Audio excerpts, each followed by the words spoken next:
Hi sir. O3 facial ഇവിടെ. O3 facial ചെയ്യുന്നുണ്ട്. Okay, അത് എങ്ങനെയാണ് നിങ്ങൾ ചെയ്യുന്നത്? O3 ഫേഷ്യൽ എന്ന് പറയുമ്പോൾ നമുക്ക് ഓക്സിജൻ റേഡിയന്റ് ഫേഷ്യൽ ആണ് വരുന്നത്. അത് നമുക്ക് ഇൻസ്റ്റന്റ് ഗ്ലോ തരുന്നതാണ്. മാക്സിമം നമ്മൾ കെയർ ചെയ്യുന്നതനുസരിച്ചിട്ട് അതിന്റെ ഗ്ലോ കൂടുന്നതാണ് ചെയ്യുന്നത്. ഓക്കെ, അത് ഞാൻ ചോദിച്ചത് അതായത് നമ്മൾ ചെയ്യുന്ന രീതിയാണ്. നമ്മളിപ്പോൾ എന്തൊക്കെ ക്രീം ഉപയോഗിക്കുന്നത് അങ്ങനെയുള്ള കാര്യങ്ങളൊക്കെ ആണെങ്കിൽ ഞാൻ ഒത്തിരി ഓൾറെഡി ചെയ്തിട്ടുണ്ട്. ഞാൻ പറയുന്നത് ഇത് ചെയ്യുന്ന രീതി നമുക്ക് ഓരോ ഷോപ്പിലും ഓരോ പാർലറിലും ഓരോ രീതി ആയിരിക്കുമല്ലോ. ഒരു ഉപയോഗിക്കുന്ന ക്വാളിറ്റി വ്യത്യാസമുണ്ടോ? സോ അതാണ് ഞാൻ മെയിൻ ചെയ്തത്. അതാണെങ്കിൽ നിങ്ങൾക്ക് ഇവിടെ ചെയ്യുന്ന വേറെ ബ്യൂട്ടീഷ്യനുണ്ടല്ലേ?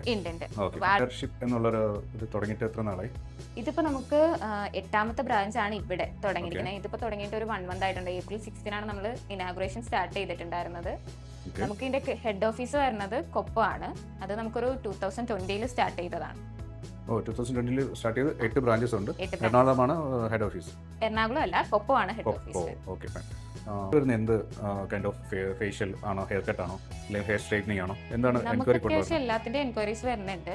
അപ്പൊ നമുക്ക് കൂടുതലും ഈ ഒരു മന്ത് ആയിട്ട് കൂടുതലും നമുക്ക് വരുന്നത് ബ്രൈഡ് മേക്കപ്പിന്റെ എൻക്വയറീസ്, ബ്രൈഡ് ഗ്രൂമിന്റെ ഒക്കെ എൻക്വയറീസ് വരുന്നുണ്ട്. വെഡിങ് ചെയ്യാറുണ്ട്, വെഡിങ് മേക്ക് ഓവർ? അതെ, നമ്മൾ അതൊക്കെ ചെയ്യാനുണ്ട്. പിന്നെ ഹെയർ ട്രീറ്റ്മെന്റ് ആയാലും ഇപ്പൊ നമുക്ക് അത്യാവശ്യം നമുക്ക് ഈ ഒരു 1 month തുടങ്ങിയൊക്കെ അത്യാവശ്യം നല്ല രീതിയിൽ ട്രീറ്റ്മെന്റ് പോകുന്നുണ്ട്, ഹെയർ ട്രീറ്റ്മെന്റ്.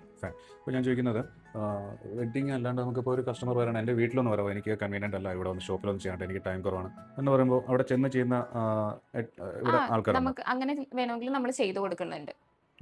അപ്പൊ അവർക്ക് എന്തെങ്കിലും ഫ്രാക്ചർ ആയിട്ട് കിടക്കുകയാണെന്നുണ്ടെങ്കിൽ നമ്മൾ ഇവിടുന്ന് അതനുസരിച്ചിട്ട് നമ്മൾ പോയി ചെയ്യും. മാത്രമല്ല ഞാൻ ചോദിക്കുന്നത് മേ ബി ഒരാൾക്ക് ഒരു സെലിബ്രിറ്റി ആയിരിക്കാം, അല്ലെങ്കിൽ മറ്റൊരാളായിരിക്കാം. അപ്പോൾ അയാൾക്ക് താല്പര്യമില്ല കടയിൽ നിന്ന് റഷ് ഒന്ന് ഫേസ് ചെയ്യുന്നത്. അപ്പോൾ അങ്ങനെയുള്ളൊരു ഇത് കൂടെയാണ് ഞാൻ ചോദിച്ചത്. അവർക്ക് ആ ഒരു ഇത് പറ്റുന്നുണ്ടെങ്കിൽ നമ്മൾ അങ്ങനെ ആ ഒരു രീതിയിൽ നമ്മൾ ചോദിച്ചിട്ട് ചെയ്തു കൊടുക്കും. Okay, fine. അങ്ങനെയാണെങ്കിൽ നമുക്ക് അയാളോട് ബ്യൂട്ടീഷ്യനോടൊന്ന് ചോദിക്കാം ഡീറ്റെയിൽസ്. O3 വരുന്നത് കൂടുതലും അൺഈവൻ ആയിട്ടുള്ള സ്കിൻ ടോൺ, ടാനിങ്, ഹൈഡ്രേറ്റിംഗ് ആയിട്ടുള്ള സ്കിൻ ടൈപ്പിന് പറ്റിയിട്ടുള്ള ഫേഷ്യൽസ് ആണ് നമ്മളിവിടെ പ്രിഫർ ചെയ്യുക. ഫേഷ്യൽ നമ്മൾ മെയിനായിട്ട് സ്കിൻ ടെക്സ്ചർ നോക്കിയതിന് ശേഷം മാത്രമേ നമ്മളിവിടെ കൺസൾട്ട് ചെയ്ത് ചെയ്യുന്നുള്ളൂ. എനിക്ക് പ്രോഡക്റ്റ് നോളജ് കിട്ടി, അതായത് ഫേഷ്യലിൻ്റെ ഡീറ്റെയിൽസ് കിട്ടി.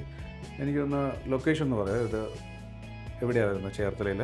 നമുക്കിപ്പോൾ ഷോപ്പ് വരുന്നത് ചേർത്തല എക്സ്റേ ജംഗ്ഷനിൽ ട്രെൻഡ്സിന് ഓപ്പോസിറ്റ് ആയിട്ടാണ്. Okay, thank you very much. Okay, thank you. സമയമായി